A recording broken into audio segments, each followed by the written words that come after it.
Good evening, ladies and gentlemen. I'd like to extend a very warm welcome to the fifth Hogan Lovells International Building Press Strategic Land Debate.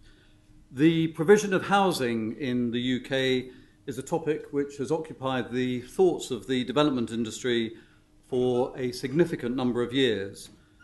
It's fair to say that the concern over the supply of housing now stretches far beyond just that industry. It's a topic which dominates a significant amount of central government's thinking, and it's also relevant in some shape or form to pretty much the whole of the population. There are, of course, a myriad of statistics which are bandied about on this subject, but I think what is widely accepted is that the average annual household growth has been broadly around the figure of 220,000 per year for at least the last 5 years or so. So that's the figure that tends to be quoted when everyone is talking around the number of new homes which we need to deliver each year. What is also very clear and accepted is that we're not delivering anything near to that number. So we thought it extremely timely to look tonight at the steps which need to be taken to effect a dramatic increase in the provision of housing across the board. We're delighted to have as our chair tonight Nick Ferrari. Nick will be known to all of you as a journalist and LBC radio presenter. You don't have to venture far into the LBC website to find something which sums up Nick admirably. We're told that Nick is the big personality who does not suffer fools gladly. So good luck to our panel tonight, and please don't let that put you off contributing to the debate. Since the original invitation for this evening was sent out, unfortunately James Moody and Paul Beardmore had to drop out from the panel, but we're extremely grateful to Mark Lessing and Andrew Telfer for stepping in. We're also equally grateful to our other panel members, Trudy Elliott, Robert Evans and Andrew Jones, for taking part tonight. If you feel the desire to tweet during tonight's proceedings, there will be a slide later on that will give you the relevant hashtag to use. So to the first part of the proceedings, which will be a presentation from Andrew Jones. Andrew is the practice leader for design and planning at AECOM, and Andrew is going to present to us on some of the issues which we all face in meeting this housing challenge.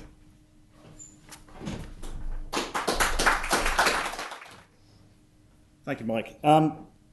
This is probably one of the biggest issues that will come to us at the mayoral election, and as the campaign gathers pace in the next 9 months or so.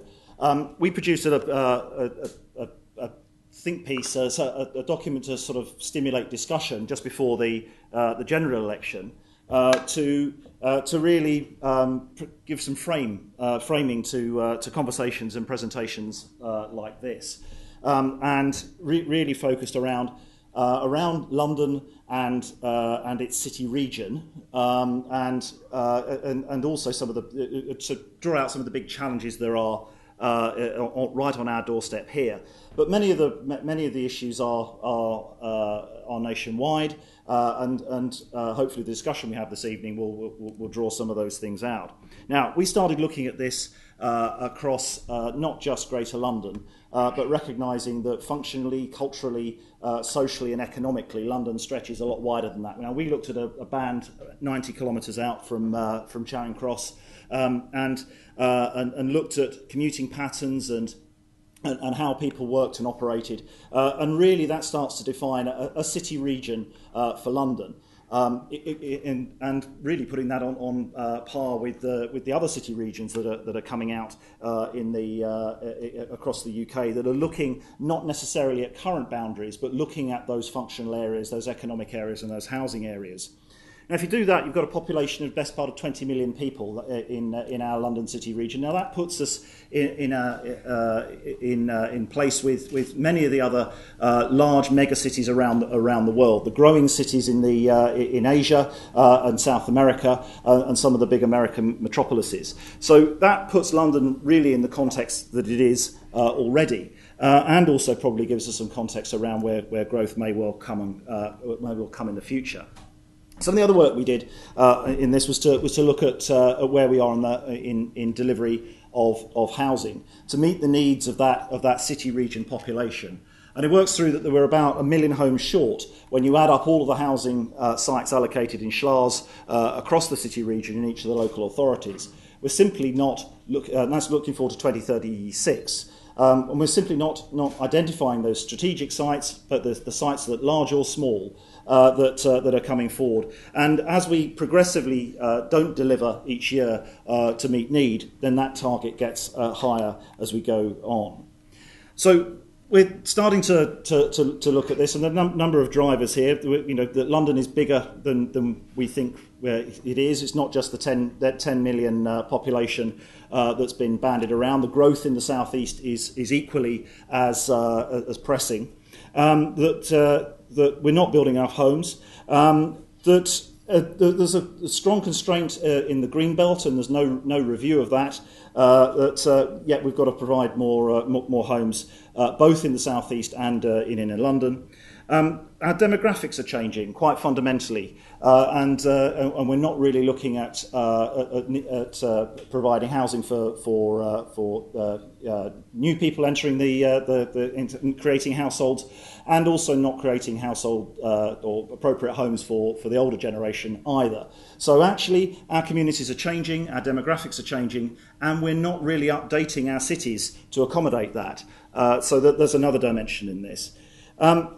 And then the conversations around our global position and the challenges that come from Asia and from South America, particularly as those economies and as mass urbanisation happens there. And the final point that we drew out was that we lack a kind of comprehensive approach to infrastructure provision and planning. We tend to look at things on a piecemeal basis, each line on its own, and rarely link housing and infrastructure delivery. So we're suggesting here in our think piece that the time has passed when London can be managed within its 1965 boundaries, and we need to think bigger. That we need to be bolder about what we're doing and look at integrated strategies for housing and infrastructure that seek to deliver that on that million homes that we're short. We need to start thinking of London as this global megacity that it already is. And also looking at being connected, not only sorting out air capacity, which is the often heralded piece, but actually also getting our connections with the rest of the UK sorted out across the London City region. So there's some of the context points for the work that we pulled together.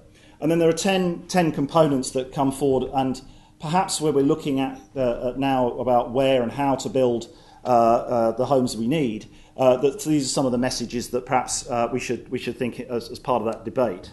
The first one is to reimagine the London city centres and to have a refresh of the centres that aren't part of the current central activity zone, but actually putting new emphasis to the centres within the urban area to give sub-regional polycentric focus to London centres, to provide the social infrastructure at a high level, and to provide new community and new development opportunities there. Living closer in the suburbs is the second thing, and rebooting our suburbs for the 21st century. As I said before, we're not really addressing the housing needs of younger people entering, creating households, or of the older population. And as our work patterns change as well, then the suburbs are really underperforming, and many of them are failing really quite badly around London and also some of our major cities. So particularly maximising the opportunities across rail stations is the first piece, but that goes on again. The third element government is looking beyond the city, and we've got 4 of the world's top 10 universities in the London City region that we should be doing more about that, more to engage with them, connect them together, and also look at the regional economies that sit around them, rather than think about everything coming into central London as the focus of growth and development.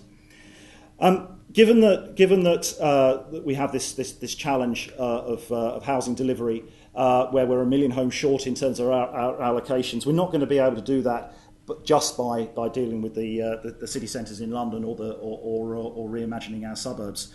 We also need to look beyond the boundaries and beyond the cities that we have and towns we have today, and looking at perhaps a new town programme. Where we live, build on some of the experiences of the post-war new towns and some of the successes of that, and really make them work. I mean, the first port of call there will be to reinvest and grow some of the smaller new towns that really aren't succeeding at the moment, the existing ones, and then a series of new communities as well. And that has to go alongside a rethink of the green belt. And we have a large number of opportunities that could meet that 1 million home challenge if we built within walking distance of rail stations in the green belt. Now that isn't the solution to this, but it does suggest that we should really have a review of the green belt, and that's the metropolitan green belt, and not rely on individual local authorities to look at it in a piecemeal fashion. The next element is linking up the region, and this is really the call to link transport infrastructure growth with housing delivery as well, and where we're looking at Crossrail 2 or a Crossrail 3 or Orbital Rail in the future, in the next sort of 50 years or so, then tie that explicitly to housing growth and community growth as well, to get the benefits of both helping to pay for the infrastructure, but also getting the ridership on the rail systems. The other piece is about connecting into the UK and making some decisions around high-speed rail that connects up the UK and its regional city regional economies, and then making decisions on rapid decisions on air capacity as well. And I think the final 2 points around celebrating infrastructure are I suppose, a call to say that it really is the thing that underpins our communities and our urban areas, and also to extend our understanding of infrastructure to housing infrastructure, to see it as part of the well-being of our economy, and that if we don't get that right, then we're going to start to really hit our competitiveness. So, the final element in our work was to think big. This isn't about redrawing the boundaries of Greater London or ripping up the counties and districts outside the Greater London area, but it's really to start looking across boundaries, getting authorities to work together, particularly along strategic strategic transport routes, so that we start to tie that housing and infrastructure together as one challenge. Now, there's how, when you put all those pieces together, you start to look at a strategic plan for the London City region.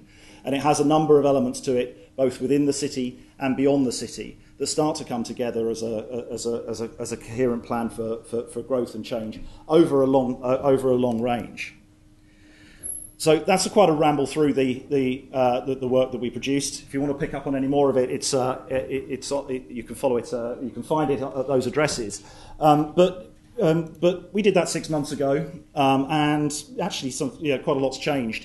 And in the run up to the mayoral election, it'll change further. So what's happened 6 months on? Now, we've had a general election, and the government now has a clearer mandate than it had before. And it's really come out with a plethora of initiatives and programs that that are looking to address this housing challenge, and address the strategic challenge that we're debating tonight. I mean, they range from accelerating the delivery of housing on brownfield land by proposing a zoning system and giving consents in principle, through to encouraging local authorities to get their local plans in place. Devolution powers impact in this sector as well as across a number of sectors. Housing zones, the promotion of garden cities, compulsory purchase and streamlining that, having a planning performance regime, extending the nationally significant infrastructure projects programme to include those that also deliver an element of housing, and also not requiring developers to follow all of the targets for sustainable standards in housing. So there's a number of things that's easing the marketplace here, but actually most of those are around accelerating the ability to get a planning permission or a planning consent. There's very little that's actually looking at extending the supply of strategic land, or increasing the ability to deliver sites at a great scale. So there's some way to go in that. But let's look at some of the measures that are perhaps relevant tonight. The housing bill sets out some new measures to remove the unnecessary planning obstacles for developing brownfield land, and registers are being prepared of all brownfield land certainly in London at the moment. And the productivity plan that the government produced announced a zoning system giving automatic permission in principle for land, subject to some limited technical details. Now, we need to understand what those might be and how this shortcuts environmental assessment regulations, and also what a zoning plan, which was effectively giving planning permission for development, how it really creates new communities rather than just more houses. And the risk there is that we don't create something that is coherent and has strong placemaking principles there. I think it's also important that we look at any automatic permitting regime, considering the supply of essential industrial and employment land, as that's gradually getting eaten up particularly in areas of high demand, and there's a balance to play there. I think that it also heralds perhaps a move from government in future reforms of the planning system to move to a more zoning-based system. This is very piecemeal at the moment, just looking at one piece. And zoning can be used effectively in many countries. Although the system that we look as though we're getting at the moment is one that's perhaps more aligned to major city expansions and subdivisions. Than it would be, such as following some of the European models, such as the Dutch model of zoning, where you sit back with a strong master plan around a mix of uses on a site, and actually that has the benefit of speeding up some planning decisions. And it also means that you can make decisions around you can be very clear about what's going to get delivered on the land before the land is bought and sold. So actually, you can balance then the market for balance the housing market there and the land market, which means that you're very clear on what social infrastructure and what physical infrastructure needs to go in. But perhaps the Dutch model also enables us to enable developers to look at styles and tastes in particularly in the way that housing comes forward that meet a broader range of housing demands and also a broader range of tenures. Now, zoning in this way may be a way to go, but I think we need to know a lot more from government, and let's look seriously at a zoning system, but not one that just removes planning out of the process. The second element that is worth looking at from the government's proposals is the local plan position, and to have every local authority with a plan in place for March 2017 is going to be quite a challenge. And the stick there is for somebody else to come in and produce the local authority's plan for them. And I think in terms of, again, the conversation tonight around strategic land, that it's quite important to look at the areas that haven't started or don't have an up-to-date plan in place. Now, 70% of local authorities across the London and the South East don't have a local plan in place. 50% haven't even started. And when you overlay the Greenbelt, you can see where the challenge really lies. The individual local authorities, the boroughs and the districts across the South East haven't got the capacity or indeed the political will to address this, because this is a really thorny issue, which is why we need a proper review of the Greenbelt to set out some new parameters for Greenbelt in the future. But it also draws the need to look at planning major growth across boundaries rather than necessarily looking within a borough. I suppose the next element here is then around devolution, and this is drawing out some interesting things at the moment. Now there are 38 devolution proposals that have been received by government.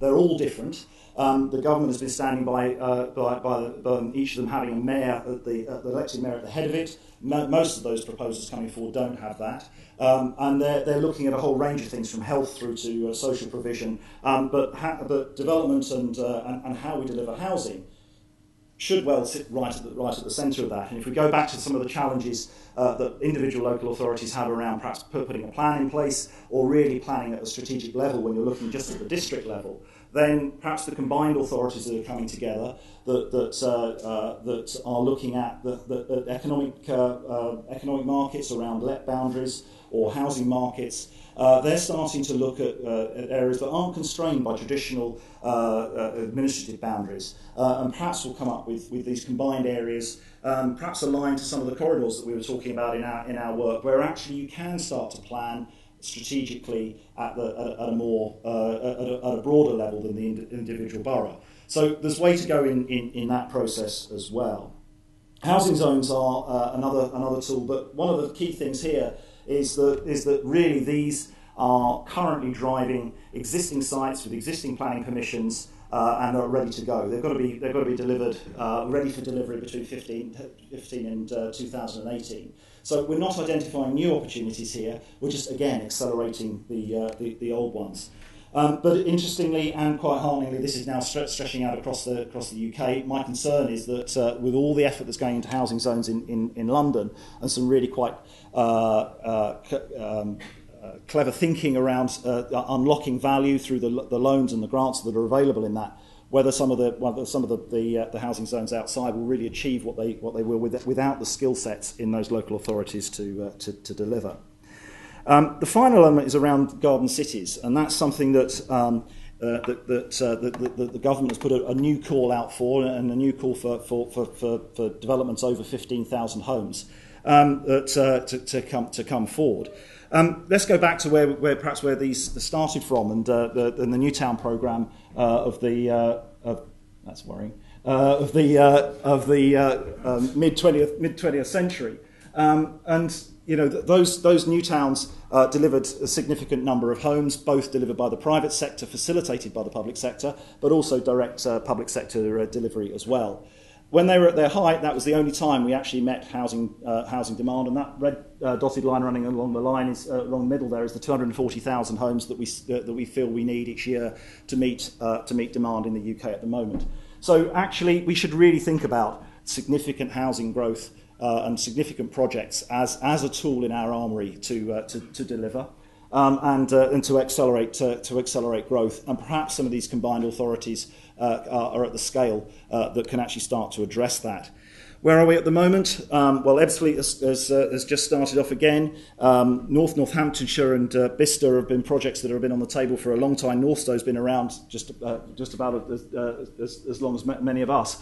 There aren't really any new projects coming out of the process at the moment, and perhaps that's around the challenge of them being significant land allocations and strategic projects that nothing is coming forward at the moment. So that needs some reinvigoration as well. So there are some thoughts on on ideas both within our cities and beyond our cities, existing cities that perhaps we should look at. Really, the scale of the housing challenge that we have and the imbalance in the housing market probably means that we need to address all of these points and really look at our capacity and our ability to deliver strategic land in the UK, and hopefully that gives a little bit of a platform for our conversation and the other speakers tonight. Thank you very much.